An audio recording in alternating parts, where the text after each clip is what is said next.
பொதுவாகவே கிறிஸ்தவர் 3 வகையான சபைகளுக்கு போறதை நம்ம பார்க்கலாம். 3 வகையை அவங்க பிரிக்கலாம். அதாவது ஆவிக்குரிய வாழ்க்கையில கொஞ்சம் தாகமும் வாஞ்சியும் உள்ள கிறிஸ்தவங்க நான் சொல்கிறேன். முதல் கூட்டம் வந்து எங்க போறாங்கன்னா, கொஞ்சம் ஆவிக்குரிய வாழ்க்கையில தாகம் வாஞ்சியெல்லாம் வந்த உடனே அவங்க நேரம் எங்க போவாங்கன்னா, வஞ்சக ஊழியர்களுக்கு போய் சேருவாங்க. சபைகளுக்கு விதவிதமான உபதேசங்கள், புதுசா டான்ஸ் ஆடி லைட்டு போட்டு இப்படி ஏதோ வித்தியாசமா செஞ்சாங்கன்னா அங்க போறதுக்கு இவங்க ரொம்ப வாஞ்சியா விடுவாங்க. இது வந்து ஒரு பெருங்கூட்டம் சொல்லுவாங்க.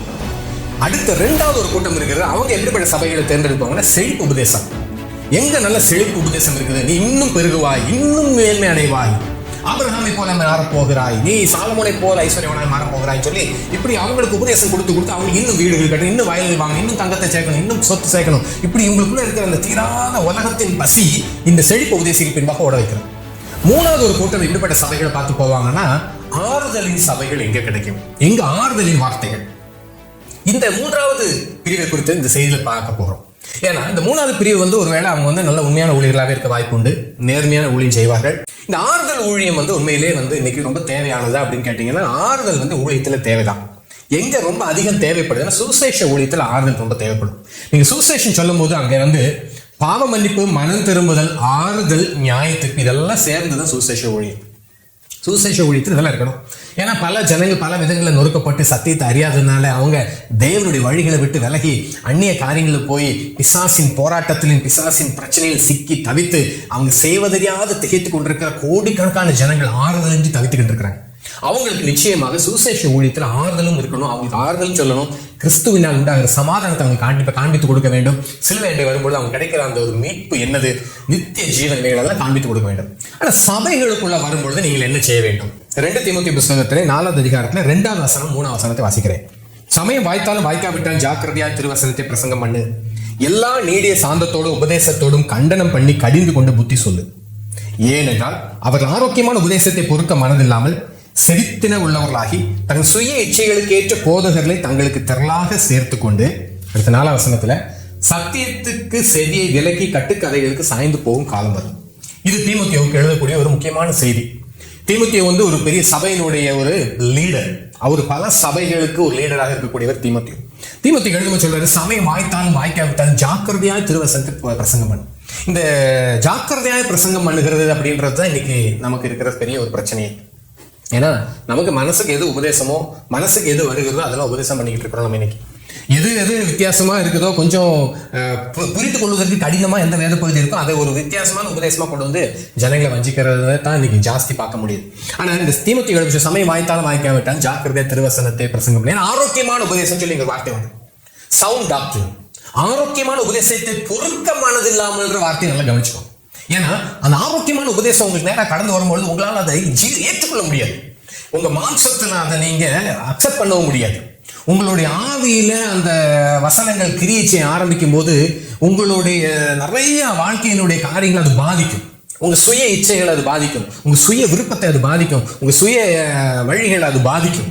அதனால ஆரோக்கியமான உபதேசத்தை பொறுக்க மனதில்லாமல் செரித்தின உள்ளவர்களாகி தங்கள் சுய இச்சைகளுக்கு ஏற்ப போதகர்களை சேர்த்துக் கொள்வார். அதனால சொன்ன இந்த 3 விதமான சபைகளை தேர்ந்தெடுப்பாங்க. ஒன்று, அவங்க வந்து கேட்டின் உபதேசத்தையும் புது உபதேசத்தையும் நூதன உபதேசத்தையும் நரகத்தின் உபதேசத்தை போதிக்கக்கூடிய சபைகளை தேடி பெருங்கூட்டம் ஓடுவார்கள். அடுத்த ஒரு பெருங்கூட்டம் ஓடுகிறது. செழிப்பு உபதேசம் எங்கே கிடைக்கிறது, செழிப்பு உபதேசிகள் பின்பாக ஓடுவார்கள். 3வது ஒரு கூட்டம் எங்க ஓடுவாங்கன்னா, ஆறுதலை தேடி அழுகையை எல்லாம் மாற்றக்கூடிய ஆறுதல் பேசக்கூடிய ஊழியர்கள் யார்? அப்போ இந்த ஆரோக்கியமான உபதேசம் வந்து ரொம்ப முக்கியமானது. ஆரோக்கியமான உபதேசம் வந்து சபைக்குள்ள இருக்க வேண்டிய முக்கியமான காரியம்.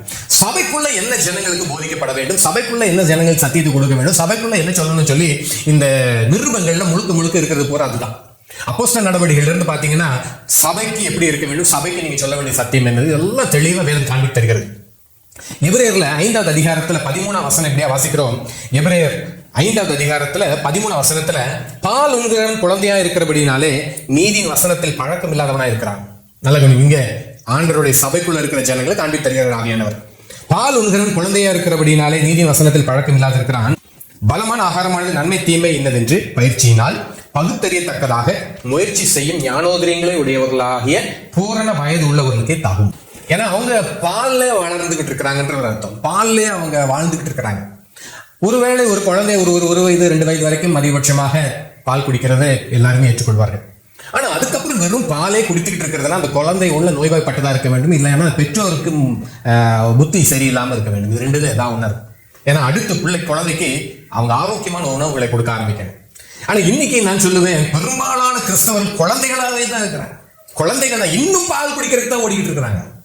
என்னைக்கு ஆரோக்கியமான உபதேசத்தை உட்கொண்டு நன்மை தீமையிலிருந்து பகுத்தறிகிற ஞானோதரியங்கள் எல்லாம் என்றைக்கு உங்களுக்கு உண்டாக போகிறது வேதனை அடைகிறோம்.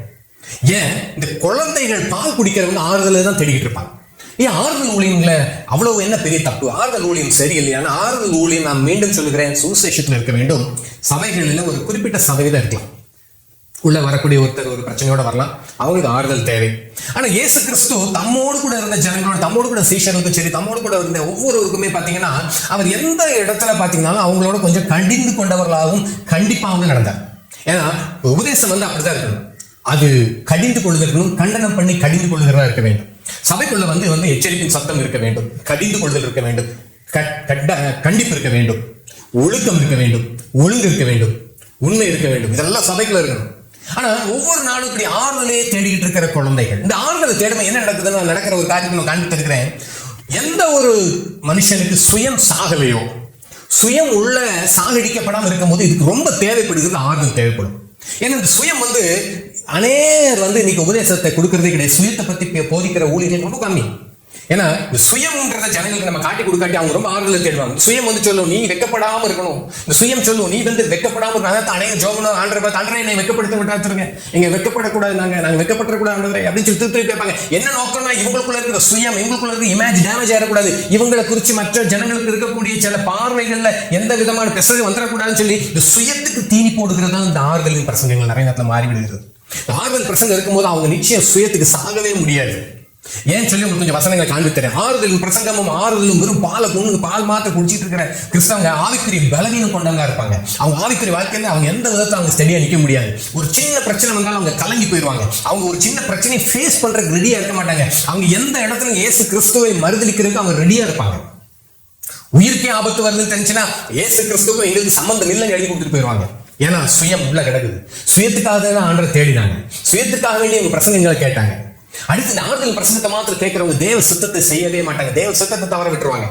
தேவ சித்தம் என்னதுன்றதை கேட்கறத விட்டுட்டு அவங்க ஆண்டவரை என்னுடைய கவலைகள், எனக்கு இருக்கிற பிரச்சனை, எனக்கு இருக்கிற போராட்டத்துக்கு எனக்கு நல்ல வார்த்தை தாங்க அப்படியே இவங்க வாக்குத்தத்தத்தை தேடுவாங்க. ஊழியர்கள் சொல்லுவாங்க இந்த ஆண்டிலே நீ செழித்திருப்பாய், அடுத்த ஆண்டு சொல்லுவாங்க இந்த ஆண்டு உனக்கு கோல்டன் ஆண்டுவாங்க, அதுக்கு அடுத்த ஆண்டு சொல்லுவாங்க நீ ஏற்ற காலத்தில் அவர் உயர்த்தபடிக்கு பலத்த கைக்குள் அடங்கிடுவாங்க, அதுக்கு அடுத்த ஆண்டு சொல்லுவாங்க இதோ திறந்த வாசலம் வைத்திருக்கிறார், அதுக்கு அடுத்த ஆண்டு சொல்லுவாங்க உன் கண்ணீரை நான் கண்டேன்னு சொல்லுவாங்க, அடுத்தடுத்து இப்படியே சொல்லுவாங்க. இவங்களுக்கு ஓடிக்கிட்டே இருப்பாங்க வருஷம்.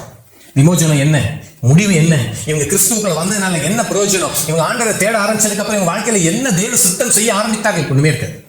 அதனாலதான் கடைசியில மத்த 7வது அதிகாரத்தை ஆண்டு காண்பி தருகிறாரு.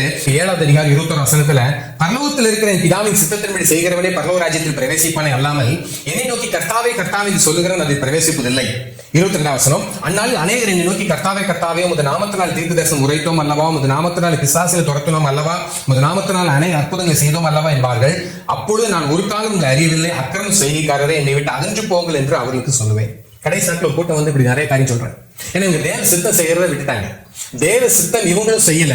தேவ சித்தத்தை செய்கிறத குறித்து போதனை கொடுக்காம ஒருவேளை அவங்க தீர்க்க தரிசனம் சொல்லி இருக்கலாம், பிசாசுல துரத்தி இருக்கலாம், ஆண்டவருடைய நாமத்தினால பெரிய அற்புதங்களை ஒரு கூட்டம் செஞ்சிருக்கலாம். ஆனா கடைசியில் இவங்க செய்ய தவறியது தேவ சித்தம். ஏன்னா இவங்க எதிர்பார்த்ததெல்லாம் ஆறுதலின் ஊழியம், ஆறுதல். எனக்கு நிறைய ஆறுதலின் ஊழியங்கள் இப்படி ஆறுதல் சொல்லிட்டே இருக்கிறாங்க. 10 வருஷம் 20 வருஷம் 30 வருஷம் 40 வருஷம் ஆச்சு, இன்னும் ஆறுதல் ஓடிக்கிட்டு இருக்குது. இப்பவும் அவங்களுக்கு சொல்றாங்க குறித்த காலத்துக்கு உங்களுக்கு தரிசனம் வைக்கப்பட்டிருக்கு, முடிவிலே விளங்கும் சொல்லி அப்படியே ஓடிக்கிட்டு இருக்கிறாங்க. குறித்த காலம் வரும். ஐயா இது அல்ல கிறிஸ்தவ வாழ்க்கை. நீங்க என்னைக்கு தேவனுடைய நாமத்தை நீங்க விசுவாசித்து ரட்சிக்கப்பட்டீங்களோ அன்னைக்கே இயேசு கிறிஸ்துவின் சித்தத்தை செய்ய ஆரம்பிக்க வேண்டும். நீங்க இயேசு கிறிஸ்துவின் சித்தத்தை செய்தா மாத்திரம் தான் பரலோக ராஜ்யத்துக்கு பிரவேசிக்க முடியும். இல்லாமல் நீங்க கர்த்தாவே நீங்க அங்க போய் பாட்டு பாடி எல்லாம் உள்ள போக முடியாது. கர்த்தாவே சொல்லி நீங்க அங்க இருந்து கூப்பாடு போட முடியாது. கர்த்தாவே சொல்ல முடியாது. தேவ சித்தத்தை செய்ய தவற விடுகிறோம். ஏன்னா இந்த ஆறுதல் சுயம் இது உள்ள கிடக்குது. இந்த சுயம் சாகடிக்கப்படாம அதுக்கு தீனி போடக்கூடிய பிரசங்கங்கள் கேட்டுட்டே இருக்கிறோம். சரி, இப்போ ஒருத்தர் ரொம்ப அழுகையோட சபைக்குள்ள உள்ள வர்றாங்க. ஒருத்தவங்க அவங்களுடைய வாழ்க்கையில அவங்க உள்ள வந்த உடனே அந்த பிரசங்கி சொன்னாரு, மகளே நீ கண்ணீரோட உள்ள வந்திருக்கிறவங்க வாழ்க்கை ரொம்ப பிரச்சனையா இருக்குது, உனக்கு அளவுக்கு மீறின பாரமும் இது அவங்க வாழ்க்கையில அநேக பிரச்சனை அநேக போராட்டங்களை சந்தித்தது உண்மைதான். ஆனா இதுவே அவங்களுடைய முன் வாழ்க்கையோ அவங்க துன்மார்க்கமா வாழ்ந்த காலம் உண்டு. அவங்க ஆண்டவரை தேட வேண்டிய நேரத்தில் சினிமா தியேட்டர்ல உட்கார்ந்து இருந்த நேரங்கள் உண்டு. அவங்க ஆண்டவருடைய ராஜ்யத்துக்காக நிற்க வேண்டிய நேரத்தில் அவங்க அரசியல் கட்சி மாநாட்டில் போய் உட்கார்ந்து அரசியல் பின்பாக இருந்தவங்க குத்தாட்டம் அடிச்சுட்டு இருந்த ஒருத்தவங்களா இருந்திருக்கலாம். அவங்க இதுக்கு முன்பாக பல குடும்பங்கள் கெடுப்பதற்கு அவங்க கந்து வெட்டி மேல கந்து வெட்டியை செஞ்சு அநேக ஏழை ஏழை திக்கச்சோர்ல அவங்க கொள்ளையடித்தவர்களாக இருந்திருக்கலாம். அவங்க அதுக்கு முன்பாக அவங்க பலருடைய வாழ்க்கையில் அகங்காரத்தோடு இருந்ததுனால பல குடும்பங்கள் பிரச்சனைகள் போறதுக்கு அவங்க ஒரு காரணமா இருந்திருக்கலாம். இவங்களுடைய துன்மார்க்க வாழ்க்கை, அவங்க பிள்ளைகளை சரியா வளர்க்காம பிள்ளைகளை ரவுடிகளா வளர்த்ததுனால அவங்க ரவுடித்தனம் பண்ணி அநேகருடைய வாழ்க்கையை கெடுத்த ஒரு காரியம் இருக்கலாம். இப்படி எல்லாம் ஒரு பின்மலம் இருக்கு. ஒரு கடைசி ஒரு கட்டம் தேவ கோபம் அவங்க மேல விழுந்திருக்குது. அதோடு கூட அவங்க பிசாசு இடம் கொடுத்தனால இப்போ ஒரு கட்டம் பிசாசு அவங்க கழுத்தை நெருக்க ஆரம்பிக்கிறான். இப்ப அவங்க உள்ள வரும்போது மகளே கலங்காதே கலங்காதே கலங்காதே கலங்காதேன்னு இந்த பிரசங்கி சொல்றத வார வாரம் கேட்டு அழுதுட்டு போறாங்க. ஆனா எங்களுக்கு தேவை துன்மார்க்கமான வழியை விட்டு நீ மனம் திரும்பு. நீ கந்து வெட்டி விட்டு சம்பாதிச்ச பணத்தை திருப்பி கொடு. உன் மூலமா நாசமா போன குடும்பங்களை போய் மீண்டும் கட்டி எழுப்பு. நீ போய் செலுத்த வேண்டியதை செலுத்து. நீ எந்தெந்த நபர்களுக்கு நீ அகங்காரம் காண்பித்து உன்னுடைய பெருமைகளை காண்பித்து நீ உன்னுடைய பணத்தையும் செல்வத்தினாலும் எதையும் சாதிக்கலாம் நினைச்சு அங்கெல்லாம் போய் சரிப்படுத்திக்குவான்னு சொல்றதுக்கு ஆட்கள் தேவை. அவங்க இல்லாம எத்தனை வருஷம் ஆனாலும் சரி அதே அழுகையும் கண்ணீரோட இருப்பாங்க. அவங்க என்ன பல விதவிதமான ஆறுதல் ஓடுவாங்க. ஆறுதல் தெரியும். ஆறுதலுக்கு நிறைய பேர் இருக்கிறாங்களே, அவங்களுக்கு நிறைய ஆறுதல் சொல்லுவாங்க. ஆனா உண்மையிலே அவங்க ஆறுதல் அடையவே முடியாது. தீராத அழுகை அவங்களுக்கு இருந்துட்டே இருக்கும். எப்போ அவங்களுக்கு கண்ணீர் மாறுது அவங்க மனம் திரும்பலாம் வெறுமையா சபைக்குள்ள மனம் திரும்புறதில்ல. வெளியில எங்கெல்லாம் காரியம் செஞ்சாங்களோ, வெளியில எங்கெல்லாம் சரிப்படுத்த வேண்டியிருக்கோ, வெளியில எங்கெல்லாம் அவங்க ஒப்புரவாக வேண்டியிருந்தோ, வெளியில எங்கெல்லாம் போய் அவங்க கொடுக்கல் வாங்க சரிப்படுத்த வேண்டியிருந்தோ, எங்கெல்லாம் அகங்காரத்தோடு யாரெல்லாம் அவமதிச்சாங்களோ, எங்கெல்லாம் அதுவும் ஒரு கட்டத்தில் அவங்க ஊழியக்காரங்களை வெளியே போன்னு சொல்லி துரத்தி கூட இருக்கிறதுக்கு வாய்ப்பு இருக்குது. ஊழியக்காரங்களை அடிச்சவங்க இருக்கிறாங்க, வேதத்தை கிழிச்சவங்க இருக்கிறாங்க. இதெல்லாம் அவங்க போய் சரிப்படுத்தாத பட்சத்துல இவங்க ஆறுதல் கிடைச்சி ஒரு ஆறுதல் உங்களுக்கு கிடைக்க போறது கிடையாது. இவங்க அழுதுட்டே இருக்க வேண்டியதுதான். இயேசு கிறிஸ்துவும் அதே தான். நல்லா கவனிச்சீங்கன்னா மத்திய 11வது அதிகாரத்துல உள்ள வசனத்தை நான் வாசிக்கிறேன். மத்திய 11வது அதிகாரத்துல இந்த வசனம் தான் உலகத்துல அநேக கிறிஸ்துவண்டை வருவதற்கு காரணம் இருந்த வசனம். பல லட்ச ஜனங்கள் இயேசு கிறிஸ்துவண்டை வருவதற்கு ஒரு பெரிய ஒரு காரண கர்த்தாவா இருந்த ஒரு வசனம் இது. இது முக்கியமான வசனம். மத்திய 11:28 வருத்தப்பட்டு பாரம் சுமக்கிறவர்கள் நீங்கள் எல்லாரும் என் இடத்தில் வாருங்க, நான் உங்களுக்கு இளைப்பாறை தருவேன். இது எல்லாருக்கும் தெரிஞ்சதான். உலகத்தில் இருக்கிற எல்லாருக்கும் ஆண்டு கொடுக்குற அழகான கால். வருத்தப்பட்டு பாரம் சுமக்கிறவர்கள் நீங்கள் எல்லாரும் என் இடத்தில் வாருங்கள், நான் உங்களுக்கு இளைப்பாறை தருவேன். ஆனா இதோட வசனம் முடியல. அடுத்து நீங்க இதோட தொடர்ச்சியை பாத்தீங்கன்னா, நான் சாந்தமும் மன தாழ்மையுமா இருக்கிறேன். இப்போ ஆண்டுக்கு வந்த உடனே ஃபர்ஸ்ட் அவருடைய வாழ்க்கையை பாக்குறாங்க. நீங்க எவ்வளவு சாந்தம் இல்லாம பெருமை உள்ளவங்களா அகங்காரம் உள்ளவங்களா தெரிஞ்சீங்கன்னு அதை பார்க்க உங்களுக்கு தெரிய ஆரம்பிச்சு. ஆண்டுகிட்ட வரும்போது அவர் சாந்தமான தாழ்மையா இருக்கும் போது நமக்கிட்ட இருந்த அகங்காரமும் பெருமையும் சுய கௌரவமும் நமக்குள்ள இருந்த அந்த உலகத்தினுடைய அகங்காரம் எல்லாம் தெரிய ஆரம்பிக்கும். இப்போ ஆண்டுகிட்ட வரும்போது அவர் சாந்தம் மனத்தாழ்மை இருக்கிறத பாக்குறோம். அடுத்த ஆண்டு சொல்றாரு, இப்போ இதுல ஒரு பெரிய உங்களுக்கு மாற்றம் வந்துருது. ஏன்னா அவர் சாந்தம் மனத்தாழ்மையுமா இருக்கிற போது இப்ப நீங்க உங்க வாழ்க்கையில் நிறைய காரியம் கற்றுக்கொள்ள ஆரம்பிக்கிறீங்க, மாற ஆரம்பிக்கிறீங்க. அடுத்து அதோட நிப்பாட்டினாலும் முடியாது. அடுத்து சொல்றாரு, என் நுகத்தை உங்கள் மேல் ஏற்றுக்கொண்டு என்னிடத்தில் கற்றுக்கொள்ளுங்கள். என் நுகத்தை ஏற்றுக்கொள்ளுங்கள்ன்றார். அந்த நுகம்னு சொல்லும் போது அது உங்களுடைய சுய சித்தங்கள் எல்லாம் ஒழித்து விடுகிறது. உங்க சுய விருப்பம், சுய இச்சைகள், சுய சித்தம், இந்த சுயத்துக்கு முற்றுப்புள்ளி வைத்துட்டு அந்த நுகத்தை ஏற்றுக்கொள்றீங்க. ஆண்டவருடைய நுகத்தை ஏற்றுக்கொள்றீங்க. இன்னும் சொல்ல போனா ஆண்டவரோடு கூட நடக்க ஆரம்பிக்கிறீங்க. முகம் போட்ட மாடுகள் 2 சேர்ந்து நடக்கிறத நீங்க பார்த்திருப்பீங்க. ஒரே மாதிரி சேர்ந்து விவசாயம் பண்றதை பார்த்திருப்பீங்க. அந்த நிலத்தை உழுதுறதை பார்த்திருப்பீங்க. இப்போ ஆண் செல்லரு என் நுகத்தை உங்கள் மேல் ஏற்றுக்கொள்ளுங்க. இப்ப நீங்க அந்த நுகத்தை ஏற்றுக்கொள்றீங்க. உங்க சுயத்துக்கு நீங்க முற்றுப்புள்ளி வச்சுட்டு இப்போ ஆண்டவருடைய வழி எது? நுகத்தை ஏற்றுக்கொண்டு என்னிடத்தில் கற்றுக்கொள்ளுங்கள், அப்பொழுது உங்கள் ஆத்துமாக்கள் இளைப்பாறுதல் கிடைக்கும். இப்ப இளைப்பாறுதல் ஆறுதல் எங்க வருதுன்னா, உங்க சுயம் சாகடிக்கப்படும் பொழுது உங்களுக்கு இளைப்பாறுதல் தன்னால வர ஆரம்பிச்சு. உங்களுக்கு சுய இச்சையின்படி நீங்க இப்படித்தான் ஓட வேண்டும் சொல்லி நீங்க ஓடுகிற ஓட்டம் நிறுத்திட்டு எனக்குடைய சுய பிரஸ்தபம், பேர், புகழ், ஆடம்பரம், செழிப்புன்னு சொல்லி இதெல்லாம் விட்டுட்டு ஆண்டவருடைய வழிக்கு வரும்போது இளைப்பாறுதல், அப்பொழுது உங்க ஆத்துமாக்களுக்கு இளைப்பாறுதல் கிடைக்கும். அதோட பாட்டு ஆண் சொல்றாரு, என் நுகம் மெதுவாயும் சுமை லெகுவாயும் இருக்கு. இது உங்களுக்கு லெகுவாது, இது உங்களுக்கு வேதனையை கடைசி கொடுக்காது. ஆனா நீ செழிப்பு பின்பாக ஓடி, ஆடம்பர பிரசங்களுக்கு பின்பாக ஓடி, கேட்பின் ஊழியர் பின்பாக ஓடி உனக்கு கிடைக்கக்கூடிய சில காரியம் உனக்கு முடிவில் வேதனையை கொண்டு வந்துடும். கடைசியில பரலோக ராஜ்யத்தையே உங்களுக்கு இழக்க வச்சிடும் இந்த மாதிரியான காரியங்கள். ஆனா இந்த ஆறுதல் தேடும் பொழுது சுயம் ரொம்ப எழும்பும் நான் சொன்னேன். ஏன்னா ஆறுதல் நீங்க ஓடும் பொழுது நிச்சயம் சொல்ல முடியும், உங்க சுய இச்சைகளை நிறைவேற்றுறதுக்காகத்தான் நீங்க ஆறுதல் ரொம்ப தேடுறீங்க. உனக்கு அதை கொடுப்பேன் ஆண்டவர் சொல்றாரு, உனக்கு இது கிடைக்கும்ன்றாரு. அப்போ உங்களுடைய எண்ணம் பூரா இந்த உலகத்தின் சார்ந்ததா தான் இருக்கிறது. ஆவிக்குரிய சிந்தையிலேயே, பரலோகத்துக்கு அடுத்தவைகளை சிந்திக்கலையே, பரலோகத்துக்கானவை சிந்திக்கலையே. முதலாவது தேவ ராஜ்யத்தை நீதி தேடுங்கள் பைபிள் சொல்லுது. ராஜ்யத்தின் நீதியும் தேடுகிறது நம்ம குறைப்பட்டு கிடக்கிறோமே. ஆனா இந்த 11வது அதிகாரத்தை தெளிவா சொல்றாரு, உங்களுக்கு இளைப்பாறுதல் வேணும்னா நுகத்தை சுமக்கணும். அதான் சிலுவை, நீங்க உங்க சுயத்துக்கு நீங்க மறித்து சிலுவை எடுத்துக்கொண்டு கிறிஸ்துவை பின்பற்றுகிறது கிறிஸ்தவ வாழ்க்கை. இன்னைக்கு சிலுவைன்ற சப்ஜெக்டை நம்ம பேசுறது இல்லை, சிலுவை பத்தி தியானமே இல்லை, சிலுவை சுமக்கிறது குறித்து போதிக்கவே இல்லை.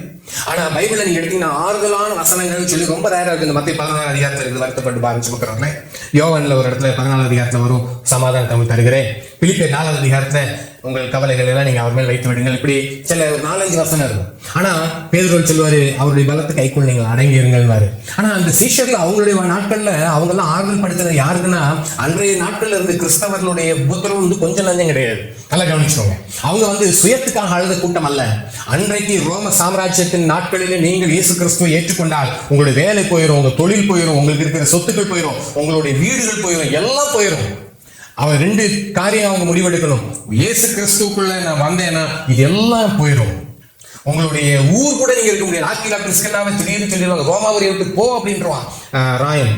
ரோமாபுரியை விட்டு விலைக்கு ஓடணும், பிழைப்பு தேடி வேற ஊர்களுக்கு தேடி ஓடணும், அகதியாக ஓடணும்.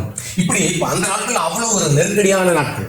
அன்னைக்கு இயேசு கிறிஸ்துவை நீ தேடு, உனக்கு வீடு கிடைக்கும், உனக்கு கார் கிடைக்கும்ன்ற பிரசங்கம் அங்கே செல்லுபடியாகாது. அங்க உள்ள உண்மையான பிரசங்கம் நீ இயேசு கிறிஸ்துவை ஏற்றுக்கொண்டா நித்திய ஜீவன் கிடைக்கும். ஒருவேளை நீ இயேசு கிறிஸ்துவை ஏற்றுக்கொள்ளும் உனக்கு இப்ப இருக்கக்கூடிய வேலை போய்விடுறதுக்கு வாய்ப்பு இருக்குது. ஒருவேளை உனக்கு இருக்கிற சொத்துக்கள் அரசாங்கம் பிடிக்க வாய்ப்பு இருக்குது. ஒருவேளை உனக்கு இருக்கக்கூடிய வயல்கள் எல்லாம் சொத்துக்கள் அரசாங்கம் உடமையாக்கப்படும். நீ இதெல்லாம் ஏற்றுக்கொள்ள மனதார கிறிஸ்துவை ஏற்றுக்கொள்ளுதான் அன்றைய பிரசங்கம். இன்றைக்கு எல்லாமே நூதனமா மாத்தி கொடுத்து ஜனங்கள் சீரழித்துக் கொண்டிருக்க பிரசங்கம் சொல்லுவேன்.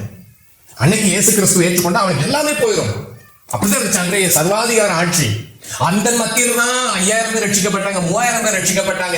அவங்க எல்லாம் ரட்சிக்கப்பட்ட மந்தையில ஆண்டு சபையில ஜனங்கள் சேர்ந்துட்டே இருக்கிறாங்க. அவன் வீடுகள் நிலைமை கொண்டு விட்டுறான். முதல்ல எதனால இல்ல, ஒண்ணு ஆண்டுடைய சுவிசேஷ பாரத்தை விட்டாங்க, இன்னொரு ஒரு வேளை அடுத்து கிறிஸ்தவன் ஆனதுனால எல்லாமே அரசுடனே ஆக்கப்படமோ, அதுக்கு முன்னாடி இவங்களே வித்துறாங்களா என்னன்னு தெரியல. அது ஒரு காரணமாகவும் இருக்கலாம். ஏன்னா எல்லாத்துக்குமே வித்துட்டு வந்துடுறாங்க. வித்து வந்து அப்போஸ்தலர் பாதத்துல கொண்டு வச்சிடறாங்க. எப்படியா சுவிசேஷம் போட்டோம் அன்னைக்கு அப்படிலாம் வித்து கொண்டு வந்து அப்போஸ்தலர் பாதத்துல வச்சிருந்தா நம்ம தேசத்துக்கு 2000 வருஷத்துல தோமா என்கிற ஒரு தேவ மனுஷன் வந்து இங்கே கால் வைத்து சுவிசேஷத்தை சொல்லி பல ஜனங்களை சத்தியத்தில் நடத்தினார். ஆனா இன்னைக்கு நல்லா கவனிங்க, இன்னைக்கு இருக்கக்கூடிய உபதேசத்துக்கு அன்னைக்கு இருக்கிறது. அதனால அன்னைக்கு பேதுரு சொல்வாரு, அவங்க பார்த்து நீங்கள் பலத்தை கைக்குள்ள அடங்கிறீங்க அவர்களை உயர்த்தும்படிக்கு. அன்னைக்கு பவுல் அப்போஸ்தலன் நிருபங்கள் எழுதும்போது சொல்ல, பிலிப்பு பட்டணத்துல பிலிப்பு சபையில வந்து பயங்கரமான உபத்திரவம் நிறைஞ்ச சபை அது. ஏன்னா அந்த பட்டணமே பயங்கரமான எதிர்ப்பு நிறைஞ்ச பட்டணம். அந்த சபைக்கு அவர் எழுதுவாரு, நீங்க ஒன்றுக்கும் கவலைப்படாமல் உங்கள் கவலைகளே அப்படின்னு சொல்லி அவர் எழுதுவார். ஏன் அவங்க அவ்வளவு உபத்திரப்படுகிறாங்க, அவ்வளவு நெருக்கப்படுகிறாங்க, அவ்வளவு தூரம் அவங்க புறக்கணிக்கப்படுகிறாங்க சமுதாயத்தை விட்டு. அப்படிலாம் இருக்கிற கிறிஸ்தவங்களுக்கு ஆறுதலை தேடுகிறார்கள். அதான் யாக்கோபு 1ஆவது அதிகாரத்துல 14-15 வசனத்துல, அவன் தன் சுய இச்சையினால் இழுக்கப்பட்டு சிக்குண்டு சோதிக்கப்படுகிறான், பின்பு இச்சையான கர்ப்பம் தரித்து பாவத்தை பிறப்பிக்கும், பாவம் பூர்ணமாகும் போது மரணத்தை பிறப்பிக்கும். இந்த ஆறுதலை தேடுகிற ஜனங்களுக்கு ஒரு பெரிய பிரச்சனை என்னன்னா, அவங்க பல சோதனைகள் சிக்குண்டு கிடப்பாங்க. இந்த சோதனைகள் சிக்குண்டு கிடந்ததுக்கு ஒரு முக்கியமான காரணம் எதுவா இருக்கும்னா, அவன் தன் சுய இச்சையினாலே சிக்குண்டு கிடக்கிறான். சுய இச்சையினாலே சிக்குண்டவனை பார்த்து நீங்க உன்னுடைய பொல்லாத வழிகளை விட்டு மனம் திரும்புன்னு சொல்றதை விட்டுட்டு, ஆனா இன்றைய நம்ம பிரசங்க சொல்றாங்க, நீ கவலைப்படாத, நீ ஆறுதல் அடைவாய், நீ ரொம்ப கலங்கி நிற்கிறாய், நீ ரொம்ப வேதனை அடைகிறாய். கேயாசின்னு சொல்லி எலிசாவுக்கு ஒரு வேலைக்காரன் உண்டு. அந்த வேலைக்காரன் எலிசா தீர்க்கதரிசி கூட இருந்தாலும் சரி, ஒரு குறிப்பிட்ட நாள்ல பாத்தீங்கன்னா அவருக்கு ஒரு குஷ்டரோகியா மாறிடுறார். என்ன காரணம்? அவன் சுய இச்சையின் படி, அவனுக்கு உண்டான சுய இச்சை. ஐயோ பணம் வந்துருச்சே, இப்ப நம்ம ஒலியோ தோப்பு வாங்கணும், இப்படி அவனுக்கு குறுக்கு வழியில அவன் பணத்தை சம்பாதிக்க அவன் எதிர்பார்க்கிறான். அதனால அவன் குஷ்டரோகியா மாறினான். அவன் தன் சுய இச்சையினாலே அவன் குஷ்டரோகியா மாறினான். சொல்லுங்க, இன்னைக்கு சும்மா நம்ம கேஎஸ்ஏத்திலேருந்து ஒருத்தர் பாக்குறாரு, ஒரு பிரசங்கி, இப்ப இருக்கிற நம்ம இருக்கக்கூடிய ஆறுதல் பிரசங்கி பார்த்துட்டு அவருக்காக ஊக்கத்தோட ஜெபம் பண்றாரு, ஊக்கத்தோட மனது இருக்கிறார். ஆண்டவரே கேஎஸ்ஏ கண்ணோக்கி பாருங்க, கேஎஸ்சியோட நிலைமை பாருங்க, இவன் எவ்வளவா வேதனை அனுபவிக்கிறான் ஆண்டவரேன்னு. ஆனா உண்மையிலே அந்த கேஎஸ்சிக்கு தேவை நீ மனம் திரும்பு, நீ குணப்படு, நீ வாங்கிட்டு வந்தல அந்த தங்கத்தையும் வெள்ளியும் அதை போய் திருப்பி நீ சீரியா நாகமான்ட்ட போய் கொடு, திருப்பி போய் கொடுத்துட்டு வா. இப்ப அப்படி நீ கொடுத்துட்டு நீ உன்னோட எஜமான்ட்ட போ, ஒருவேளை அந்த எஜமான் உனக்கு ஒரு சுகத்துக்காக ஜெபம் பண்ண வாய்ப்பு இருக்குது, ஆண்டு சித்தான உனக்கு சுகம் கிடைக்கும் சொல்லலாம். ஆனா இன்னைக்கு சும்மா கேஎஸ்சியை பார்த்து நீங்க அனாலே கேஎஸ்சி, நீ ரொம்ப வருத்தத்தோடு இருக்கிற, பாரத்தோடு இருக்கிறாய், உன்னுடைய வியாதியின் கொடூரம் ரொம்ப ஜாஸ்தி, உனக்கு ரொம்ப வேதனைனா அது பிரயோஜனமே இல்லை. யூதாஸுக்கு ஒரு டைம் வர்ற வரைக்கும் ஆண்டர் கூட இருந்த பொழுதுலுமே அவனுக்கு பண ஆசை உள்ள வந்தோட பிசாசு உள்ள போந்துட்டான். இப்போ இந்த யூதாஸை பார்த்து நீங்க யூதாஸே நீ கண்ணீரோடு இருக்கிற, நீ கவலையோடு இருக்கிறேன்னு சொல்லி அந்த பிரதான ஆசாரியர்கள் அன்னைக்கு எந்த ஆறுதல் படுத்தினாலும் பிரயோஜனமே கிடையாது. அவன் பெரிய துக்கப்படுகிறான், ஐயோ குற்றமற்ற ரத்தத்தை நான் காட்டி கொடுத்துட்டேனே, ரொம்ப லேட்டு. இயேசு கிறிஸ்து தன்னுடைய சிலுவை பாடு மரணத்துக்கு முன்பாகவே எச்சரிச்சிட்டே இருந்தார். என்னோட கூட இருக்கிற ஒருவன் காட்டி கொடுப்பான் அவன் பிறக்காம இருக்கிறதா நல்லதுன்ற அளவுக்கு எச்சரிச்சுட்டு இருப்பார். அப்பமா அவன் வாய்ப்பு கொடுத்துட்டாரு. இதே யூதாஸ் நிறைய சான்ஸ் கொடுத்தாரு, நிறைய எச்சரிக்கை கொடுத்துட்டாரு. அதெல்லாம் மீறி தான் திருப்பி போய் அவன் வெறும் 30 வெள்ளிக்காசு போய் காண்பித்து கொடுக்குறான்றாரு.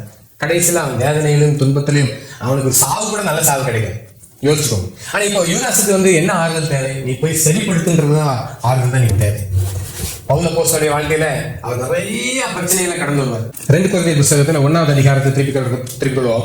2 கொரிந்தியர் புத்தகத்துல 1வது அதிகாரத்தை 4வது வசனத்தில் எழுதுகிறார். தேவனால் எங்களுக்கு அருளப்படுகிற ஆறுதலினாலே எந்த உபத்திரவத்திலும் அகப்படுகிறவர்களுக்கு நாங்கள் ஆறுதல் செய்ய திராணி உள்ளவர்களாகும்படி எங்களுக்கு வரும் சகல உபத்திரவங்களிலேயும் அவரே எங்களுக்கு ஆறுதல் செய்கிறவர். எப்படி நீ கிறிஸ்துவனுடைய பாடுகளிடத்தில் பெறுகிறது போல கிறிஸ்துவனால எங்களுக்கு ஆறுதலும் பெறுகிறது. ஆறுதல் குறித்து இவர் இங்க எழுதுகிறாரு. தேவனால் எங்களுக்கு அருளப்படுகிற ஆறுதல். என்ன ஆறுதல்? ஏன் இவருக்கு ஆறுதல்னா, இவங்க ஆண்டவர் நாமத்துக்காக அவ்வளவு பாடுகளை ஏற்றுக்கொண்டாங்க, அவ்வளவு பாடுகளை சந்தோஷத்தோடு சகிக்கிறாங்க, அவ்வளவு உபத்திரவம் சகிக்கிறாங்க. பவுல் அப்போஸ்தலனுடைய ஊழியத்துல அவருக்கு ஆண்டவர் ஆறுதல் தருகிறார். என்ன பண்றீங்கன்னா, தேவனால் எங்களுக்கு அருளப்படுகிற ஆறுதலினாலே எந்த உபத்திரவத்திலும் அகப்படுகிறவர்களுக்கு நாங்கள் ஆறுதல் செய்ய திராணி உள்ளவர்களாகும்படி எங்களுக்கு வரும் சகல உபத்திரவங்களில் அவரே எங்களுக்கு ஆறுதல் செய்கிறவர். எப்படி கிறிஸ்துவனுடைய பாடுகள் எங்களிடத்தில் பெறுகிறது போல கிறிஸ்துவனால் எங்களுக்கு ஆறுதலும் பெறுகிறது. கிறிஸ்துவினால் உண்டான ஆறுதல் பெறுகிறது. கிறிஸ்துவின் நாமத்தில் இந்த பாடுதல் பெறுகிறது. இன்னைக்கு சும்மா நம்ம சுயத்துக்காக வாழ்ந்துட்டு சுய இஷ்டத்தின்படி வாழ்ந்துட்டு ஆண்டவரே எனக்கு ஆறுதல் ஆறுதல் ஆறுதல் எனக்கு கண்ணீர் உன் கவலைகள் இப்படியே பேசிக்கிட்டு இருக்கிறவங்க வஞ்சிக்கப்படுவீங்க. ஆனா இங்க தேவ மனுஷன் ஓடுகிறாங்க ஆண்டவர் நாமத்துக்காக. அவ்வளவு பிரச்சனைகள் மத்தியில ஓடுகிறாங்க. பவுல் அப்போஸ்தலன் ஓடுகிற பவுலும் சீலாவும் ஓடிக்கிட்டு இருக்க நேரத்தில் அவங்க பிடிச்சி சிறைச்சாலையில போட்டுறாங்க. சிறைச்சாலையில அவங்க பிடிச்சி ஜெபம் பண்ணினார்கள். சிறைச்சாலை அஸ்திபாரங்கள் அசைக்கப்பட்டது. எதற்காக அவங்க சிறைச்சாலை அஸ்திபாரத்தை அசைக்கிறார்? ஆனா தேவ நோக்கம் நிறைவேறது. தேவனுக்காக ஓடிக்கிட்டு இருக்கிறாங்க அவங்க. இன்னைக்கு நம்ம சும்மா உட்கார்ந்து சுயத்துக்காக வாழ்ந்துட்டு சுயத்துக்காக ஓடுகிறாங்க. எந்த தரிசனம் இல்லை, எந்த பாரம் இல்லை, கர்த்தருடைய ராஜ்யத்தை குறிச்சோ தேவனுடைய சுவிசேஷத்தை குறிச்சோ எந்த கவலையும் இல்லை. ஆனா நம்ம சிறையத்தில் எல்லாம் உடைச்சு போடுங்கன்ட்டு இன்னைக்கு ஊழியர்கள் நீ துடிக்க ஆரம்பிக்க பவுலும் சீலாவும் துதிச்சாங்க. ஏன் பவுலும் சீலாவும் என்ன நோக்கத்துக்காக ஓடிட்டு இருந்தாங்க கொஞ்சம் சிந்திச்சு பாருங்க. இதே பவுல் அப்போஸ்தலன் கப்பற்சேதத்தில் இருக்கிறாரு. கப்பற்சேதத்திற்கு ஆண்டு தன் தூதனை அழைத்து சொல்லுகிறாரு, உன் நிமித்தம் உன்னோடு கூட யாத்திரை பண்ணுகிற எல்லாருக்கும் தயவு பண்ணார் ஆண்டவர் சொல்லி. அதே பவுல் அப்போஸ்தலன் போய் இறங்குகிறார் ஒரு நெல்கான்ற தீவில். அங்க அவர் கையை அந்த விறகுகளை எடுத்து போட்டு இருக்கும்போது கையை விரியன் பாம்பு அனலுரைத்து வந்து கப்பி கொண்டதுன்னு போட்டிருக்கு பைபிள்ல. அப்படி ஒரு வேதனை இறங்கின நேரத்துல அவர் சாகாம அதை தூக்கி தீயில போட்டுட்டு ஒரு பிரச்சனை இல்லாம அங்க ஒரு பெரிய சுவிசேஷ கூட்டமே நடக்கிறாரு. அற்புத சுகமளிக்கும் கூட்டம், உண்மையான கூட்டம். நல்ல கவனிங்க. இன்னைக்கு சும்மா போட்டுட்டு ஏதோ காசுக்கு கூட்டிட்டு வந்து சாட்சிகள் வைக்கிற கூட்டம் இல்ல, உண்மையான கூட்டம் அங்க நடந்தது. அற்புத சுகம் பெற்றாங்க அங்க வந்த வியாதிஸ்தர் அத்தனை பேரும். பவுல் அப்போஸ்தலன் வாழ்க்கையில் அதான் நடந்தது. அவரை கொண்டு போய் லீஸ்திரான்ற பட்டணத்துல அவரை அடிச்சு குற்றுயிரா கொண்டு போய் வெளியில தூக்கி போட்டுறாங்க. ஆண்டவர் அற்புதமா அவருக்கு சுகத்தை கொடுத்து அடுத்த நாள் காலையில எழுந்து பட்டணத்துக்கு நடந்து வர்றாரு. முதல் நாள் சாதாரண மனுஷன் அடுத்த நாள் பலத்தோட எழுந்து வர்றாரு. ஆண்டவர் அவருக்கு ஆரோக்கியம் இருந்தாரு. எதற்காக? அவர் ஆண்டருக்காக ஓடிக்கிட்டு இருக்க மனுஷன். இன்னைக்கு நீங்க என்னத்துக்காக ஓடுறீங்க? எதுக்காக ஆண்டர் தெரியும்? என்ன உங்களுடைய நோக்கம்? உங்களுக்கு என்ன பக்கத்து இருக்குது? சும்மா ஆறுதல் நீங்க அழுதுகிட்டே இருக்க வேண்டியதான். சாகர வரைக்கும் உங்க அழுகை ஓயாது. நீங்க ஆண்டருக்காக வாழ ஆரம்பிங்க, ஆண்டருக்காக ஓட ஆரம்பிங்க. பவுல் அப்போஸ்தலன் சொல்ல முடியும், ஆண்டரை எங்களை வெட்டப்படுத்தவே விடல. அவர் வந்த பிரச்சனை இல்லாம இருந்துச்சா? அவர் வந்த நிந்தைகள், அவமானங்கள், கப்பற்சேதம், அவர் சொல்ல நிர்வாணத்திலும் பசியிலும் குளிரும் இப்படிலாம் கடந்துன்றாரு. நீ கிறிஸ்தவங்க லைசன் நல்லா கவனிங்க. இன்னைக்கு நம்ம சுற்றி இருக்கிற ஒரு பொல்லாப்பான உலகம், வித்தியாசமான கிறிஸ்தவ உபதேசங்கள் ஜாஸ்தி ஆயிட்டு இருக்குது. கலாத்தியர் 2வது அதிகாரத்துக்கு இவ்வளவு பிரச்சனையை சகிச்ச மனுஷன் சொல்லுவாரு, இனி நான் அல்ல கிறிஸ்துவே. இவ்வளவு போராட்டம், இவ்வளவு பிரச்சனை சகிச்சு மனுஷன் நான் அல்லன்ற அனுபவத்து வர. இன்னைக்கு அதுதான் எனக்கு தேவை. இன்னைக்கு நான் அல்ல, அதாவது சுயம் செத்துருச்சு. நான் சிறுகவும் அவர் பெருகவும் வேண்டும். அப்ப இந்த நான் அந்த சுயம் சாகடிக்கப்பட கடைசி ஒரு கட்டம் சொல்ல முடியும், இனி நான் அல்ல. கிறிஸ்துவுடனே கூட சிலுவையில் அறையப்பட்டேன், ஆயினும் பிழைத்திருக்கிறேன். இனி நான் அல்ல, கிறிஸ்துவை எனக்கு பிழைத்திருக்கிறார். நான் இப்படி மாம்சத்தில் பிழைத்திருக்கிறோ, என்னில் அன்பு கூர்ந்து எனக்காக தம்மைத்தாமே ஒப்பு கொடுத்த தேவனுடைய குமாரனை பற்றி விசுவாசத்தினால பிழைத்திருக்கிறேன். இப்ப நான் எப்படி பிழைத்திருக்கிறேன்? அவரை பற்றி விசுவாசத்தினால பிழைத்திருக்கிறேன். இப்ப அவருடைய ஆவிக்குரிய அனுபவம் என்ன? அவரோடு கூட சிலுவையில் அறையப்பட்டேன். இன்னைக்கு கிறிஸ்தவ வாழ்க்கை ஆரம்பமே அதுதான் ஆரம்பம். அவரோட கூட சிலுவையில் அறையப்பட்டேன். இன்னைக்கு அந்த சிலுவையில் அறையப்பட்ட அனுபவம் இருக்கும்போது உங்க சுயத்துக்கு அங்க வேலையை சாகடிச்சாச்சு சுயம். இனி நான் அல்ல நீங்க சொல்றீங்க. இப்போ உங்களுக்கு ஆறுதல் தேவைப்படாது, உங்களுக்கு இப்ப ஆறுதல் பிரசங்கம் தேவைப்படாது. இப்போ உங்களுக்கு சொல்லுவீங்க எனக்கு தரிசனம் தேவைங்க. இப்போ உங்களுக்கு சொல்லுவீங்க எனக்கு தரிசனமுள்ள செய்திகள் தேவை. இப்போ என்னை ஊக்குவிக்கக்கூடிய செய்திகள் தேவை. ஆண்டவருக்காக மரிப்பதற்கும் ஆயத்தமா சொல்லக்கூடிய செய்தி தேவை. நீங்க இப்போ ஒரு பிரசங்கம் பண்ணாரு, நீ இயேசுவை ஏற்றுக்கொண்டு அவருக்காக உண்மையா வாழ்ந்தா உன் தலை சில சமயம் திரச்சேதம் பண்ணப்படும் சொன்னா நீங்க அந்த கூட்டத்துல போய் வந்திருப்பீங்க முன்னாடி. இப்போ உங்களுக்கு ஆறுதலும் அழுகையெல்லாம் கிடையாது. என் தேவனுக்கான என்ன செய்ய வேண்டும்? எனக்காக ரத்தம் சிந்தினாரே, எனக்காக ஜீவனை கொடுத்தாரே, அந்த தேவனாக இயேசு கிறிஸ்துவுக்கு நான் என்ன செய்ய வேண்டும்? என் வாழ்க்கை என்ன பண்ண, எனக்கு என்ன ஆண்டவர் வச்சிருக்காரு நோக்கம், என் வாழ்க்கையில் அவர் வச்சிருக்க சித்தம் என்னன்னு சொல்லி அப்படி ஓட ஆரம்பிப்பீங்க. இறைமையா 6வது அதிகாரத்தில் ஒரு வசனத்தை காண்பித்து தருகிறேன். 14வது வசனம். சமாதானம் இல்லாதவர்கள் சமாதானம் சமாதானம் என்று சொல்லி என் ஜனத்தின் காயங்களை மேற்பூச்சாய் குணமாக்குகிறார்கள். சமாதானம் இல்லை உள்ள, உள்ளுக்குள்ள சரிப்படுத்த வேண்டிய ஏதோ இருக்குது, உள்ளுக்குள்ள ஏதோ எடுக்க வேண்டிய முள் இருக்குது, இரும்பு இருக்குது, கம்பி இருக்குது, ஏதோ இருக்குது. ஆனா சமாதானம் இல்லை. அதனால ஆனா இந்த ஊழியர் நினைச்சாங்க மேற்பூச்சாய் குணமாக்குகிறார்களா, மேற்பூச்சாய் குணமாக்குறாங்க. இறைமையில அதெல்லாம் வாசிக்கிறோம். சமாதானம் இல்லாதவங்க சமாதானம் சமாதானம் சொல்றாங்க. ஏன்னா இப்போ ஒரு குத்தி இருக்கிற முள்ளோ கம்பியோ ஆணியோ உங்க சரீரத்துக்கு பிடிக்கப்பட்டாதான் அந்த இடத்துல குணமாகும். இன்னைக்கு அந்த சரீரத்துல மேற்பூச்சாய் நீங்க என்னதான் கயம் கட்டினாலும் அது உள்ளுக்குள்ள உங்களுக்கு சீல் வச்சு அந்த உறுப்பை எடுக்கிற அளவுக்கு கொண்டு போயிடும். ஆனா இன்னைக்கு இருக்கிற பெரிய டேஞ்சரா தான் சமாதானம் சமாதானம் சொல்ல நல்லா இருக்கும், ஆறுதல் கண்ணீர் கவலைகள் துக்கங்கள் எல்லாம் மாறும், துக்கம் சந்தோஷமா மாறப்போது சீக்கிரம் இந்த ஆண்டுல அடுத்த ஆண்டுல இப்படியே போயிட்டே இருக்குது. ஆனா உள்ளுக்குள்ள சீல் ரொம்ப ஜாஸ்தியாயிடும். பிடி எடுக்கும்போது வலி இருக்கதான் செய்யும். அதை நீங்க எடுத்து காய கட்டும் போது ஒரு பெரிய ரண வலி நீங்க சகிச்சுதான் ஆகணும். ஆனா அந்த வலிகள் எல்லாம் சகிச்சிட்டீங்கன்னா பின்னாடி உங்களுக்கு ஒரு நல்ல ஒரு ஆரோக்கியம் உண்டு, அங்க ஒரு நல்ல ஒரு சுகம் கிடைக்கும். ஆனா என்னத்தான் இறைமையா 23வது அதிகாரத்துல 16-17 வாசிக்கிறேன். இறைமையா 23வது அதிகாரத்துல 16-17 உங்களுக்கு தீர்க்கதரிசி சொல்லுகிற தீர்க்கதரிசியின் வார்த்தைகளை கேளாதீர்கள், அவர் உங்களை வீண் பெருமை கொள்ளும்படி செய்கிறார்கள். கர்த்தருடைய வார்த்தை அல்ல, கர்த்தருடைய வாக்கு அல்ல, தாங்கள் யூகித்த தரிசனத்தை சொல்கிறார்கள் என்று சேனையின் கர்த்தர் சொல்கிறார்கள். அவர்களை அசட்டை பண்ணுகிறவர்கள் நோக்கி உங்களுக்கு சமாதானம் இருக்கும் என்று கர்த்தர் சொன்னார் என்று சொல்கிறதும் அல்லாமல் தாங்கள் இருதயத்தின் கடினத்திலே நடக்கிற யாவரையும் நோக்கி உங்களிலே பொல்லாப்பு வராது என்று சொல்கிறார்கள். இதான் இருக்கிற பெரிய டேஞ்சர். உங்களுக்கு சமாதானம் சமாதானம் சொல்கிறாங்க. மனம் திரும்புறது அவசியத்தை குறிச்சோம், சரிப்படுத்த வேண்டியதை சரிப்படுத்துறது குறிச்சோம், மாற்ற வேண்டியதை மாற்ற வேண்டியதை குறித்தோம். நீங்கள் போய் எங்கெல்லாம் அக்கிரமம் செய்யணும் அங்கெல்லாம் போய் உங்கள் அக்கிரமங்களுக்கான பிராயச்சித்தை நீங்க செய்யுங்க. உங்கள் நிமித்த பாதிக்கப்பட்டவங்கள்ட்ட போய் உங்களோட பாதிப்பை சரிப்படுத்துங்க. இதெல்லாம் சொல்றதுக்கு எனக்கு ஊழியர்கள் இல்லை. அவங்க சமாதானம் சொல்றாங்க, மகனே மகளேன்னு சொல்றாங்க. எப்ப பார்த்தாலும் மகனே மகளேன்ற வார்த்தை சில ஊழியக்காரர்களுக்கு ஆண்டவர் பேசிக்கிட்டே இருக்கிறாரு. நல்லா கவனிங்க. ஆண்டவர் தன்னுடைய இந்த சீஷருக்கு சரி பரிசேயனுக்கு சரி அவர் பேசும்போது கடினமா பேச பேதுரு பத்தி எனக்கு பின்னாடி சாத்தானே சொல்லுவாரு. நீ தேவன் கேட்டு சிந்தியாம மனுஷன் கேட்டு சிரிக்கனால எனக்கு பின்னாடி போ சாத்தானே அப்படின்னு சொல்லுவாரு. இன்னைக்கு அப்படிப்பட்ட கடின பொழுதுல எங்கே பைபிள் நல்லா கவனிச்சுங்க. சிநேகிதனே இயேசு கிறிஸ்து யாருக்கெல்லாம் பேசுவாரோ அவங்களுக்கு எல்லாருக்கும் பெரிய அடியா. உங்களுக்கு கொஞ்சம் கண் திறந்து பாருங்க. யூதாசு காட்டி கொடுக்க வரும்போது ஆண்டு சொல்லுவார் சிநேகிதனேன்னு கூப்பிடுவார். இன்னொரு இடத்துல பாத்தீங்கன்னா அவருக்கு கூலிக்கு எல்லாரையும் வேலைக்கு அமர்த்தும் போது அங்க கொஞ்சம் வன்கண்ணனுங்க வருவாங்க. வன்கண்ணனுக்கு என்னன்னா எனக்கு கொஞ்சம் அவருக்கு நிறைய வருவாங்க. இன்னைக்கு நிறைய குடும்பங்களுக்குள்ள பாருங்க நிறைய இடத்துல வந்து வன்கண்ணனுங்க கிடப்பாங்க. இந்த வன்கண்ணனுங்க வந்து ஆண்டுகிட்ட வந்துருப்பாங்க. என்ன அவங்களுக்கு எல்லாம் சமமா எங்களுக்கு ஒரே கூலி கொடுக்குறீங்க ஆண்டு வரையும் ஆக்சுவலி சிநேகிதனே நான் உனக்கு பேசின கூலி கொடுத்தேன், இப்போ வேலையை பார்த்துட்டு போ. இன்னொருத்தன் கல்யாண வசரம் இல்லாம கல்யாண சாலைக்குள்ள வந்துருவான். அப்போ அந்த இடத்துல அவனை பார்த்து அந்த ராஜா கேட்பான், சிநேகிதனே கல்யாண வசரம் இல்லாம எப்படி நீ உள்ள வந்த? இப்படி சேகரினை இப்படி ரொம்ப ஆறுதல் பாத்தீங்கன்னா டேஞ்சரான ஆட்கள்கிட்ட இந்த மாதிரி காரியங்களை பேசிட்டேன். ஆண்டு தன்னோடு இருந்தவங்களுக்கு கடிந்து கொள்வாங்க. உங்களுக்கு இவ்வளவு உணர்வு இல்லாம இருந்துச்சு கேட்பாரு. டீச்சர்ல பார்த்து அற்புதங்களை பத்தி உங்களுக்கு உணர்வு இல்லாம இருக்குன்னு கேட்பாரு. இது கூட அவனுக்கு உணர்வு இல்லை. ஏன் கூட இருந்துக்கிட்டு நீ இன்னும் வலது பக்கம் இடது பக்கத்துல வச்சு பேசிக்கிட்டு ஏன் காரியம் என்னன்னு சொல்லி கடிந்து கொள்வாரு. இன்னைக்கு நமக்கு ரொம்ப ஆறுதல் சொல்லி தேடி நம்மளை ஏமாத்துறாங்க. ஆறுதல் வந்து சுவிசேஷ கூட்டத்துல வேணும், சபைகளுக்குள்ள இருக்க தவறில்லை. ஆனா ஆறுதலிலே உங்க காலத்தை ஓட்டுனீங்கன்னா நீங்க மாட்டிக்கிடுவீங்க. எப்ப பார்த்தாலும் அழுகை அழுகை அழுகை. ஏன்னா நீங்க எந்த ஒரு ஸ்திரீ எடுத்தாலும் சரி, சும்மா இன்னைக்கு ஊழியக்காரங்களுக்கு தெரியும், மகளே நீ ரொம்ப புறக்கணிக்கப்படுகிறாய் ஆள ஆரம்பிச்சிருவாங்க. ஆமா என் புருஷன் என்கிட்ட அன்பு காட்டுறதே இல்லை. ஸ்திரீகளை ஒரே வார்த்தை போதும், நீ இப்ப முந்தி மாதிரி உனக்கு அன்பு காட்டுறது உலகத்துல யாருமே இல்லைன்னா எந்த ஸ்திரீயா இருந்தாலும் ஆள ஆரம்பிச்சிருவாங்க. இன்னைக்கு அதான் நடக்குது.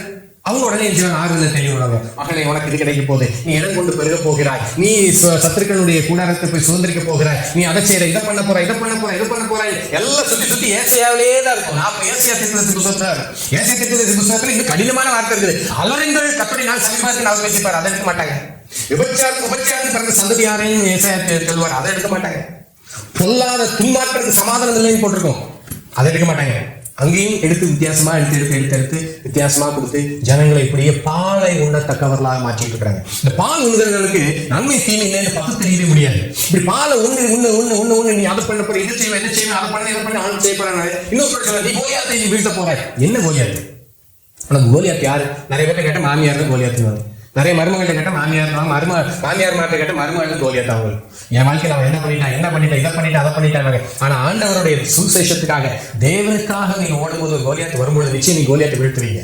அது ஆண்டவர் தன்னுடைய பிள்ளை கொடுத்திருக்கிற அதிகாரம். ஆனா நீங்க சுயத்துக்காக, சுயநலத்துக்காக, சுய இச்சைகள் நிறைவேற்றுறதுக்காக வாழ்ந்து கொண்டு இதுல எல்லாம் அற்புதம் நடக்கணும். உங்களுக்கு சிறைச்சாலை அசிவாரம் அப்படியே அசைஞ்சிடணும், உங்களுக்கு வானத்துல இருந்து அப்படியே அற்புதம் நடந்துடணும், செங்கடல் அப்படியே ரெண்டா பிளந்துடணும், நீங்க அழுத உடனே பிளந்துடணும், நீங்க கேட்ட உடனே எரிகோ கோட்டை அப்படியே இழுத்து விழுந்துடணும், இடிஞ்சு விழுந்துடணும், நீங்க துடிக்க ஆரம்பிச்சிட்டாலே போதும் சத்துருக்கள் எல்லாம் சிதறடிக்கப்பட்டணும். என்ன நோக்கம்? அது ஒரு நாள் நடக்காது. நீங்க இன்னும் 50 வருஷம் அழுதுகிட்டு இருக்க போறீங்க. ஆண்டவர் உன்னை நினைத்து இருக்கிறார், உன்னுடைய சிறுமையை பார்க்கிறார், உன்னுடைய கவலையெல்லாம் அவர் அறிந்திருக்கிறார். இன்னும் சில ஊழியர்கள் ஒருபடி நேரத்தில் சொல்லிவாரு, உங்க கண்ணீரெல்லாம் புத்தியில வச்சிருக்கிறேன்னு சொல்லி. ஆனா தாயராஜா சொல்றது உண்மைதான், கண்ணீரெல்லாம் புத்தியில இருக்குன்னு. தாயராஜா ஓடினது அவருக்காக ஓடவே இல்லை, அவர் தேவனுக்காக ஓடினார், தேவ ராஜ்யத்துக்காக ஓடினார்.